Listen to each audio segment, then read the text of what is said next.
নারায়ণগঞ্জের প্রাণকেন্দ্র চাষারা এলাকাকে সিসিটিভি ক্যামেরার আওতায় আনলেন নারায়ণগঞ্জ জেলা প্রশাসক।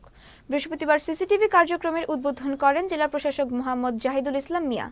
এলাকায় সংঘটিত অপরাধে জড়িতদের শনাক্তকরণে এবং নারায়ণগঞ্জকে গ্রিন অ্যান্ড ক্লিন সিটি করার লক্ষ্যে এই পদক্ষেপ নেওয়া হয়েছে বলে জানান জেলা প্রশাসক। এই সময় অনুষ্ঠানে বিশেষ অতিথি ছিলেন নারায়ণগঞ্জ জেলা পুলিশ সুপার প্রত্যুষ কুমার মজুমদার সহ অনেকে। এই সমস্ত এরিয়া আজকে আমরা সিসিটিভির কাভারেজে নিয়ে আসছি।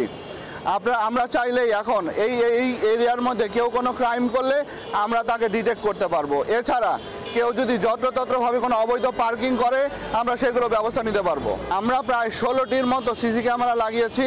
আমরা একে একে এই পুরো শহরটাকেই সিসি ক্যামেরার আওতায় নিয়ে আসবো ইনশাল্লাহ।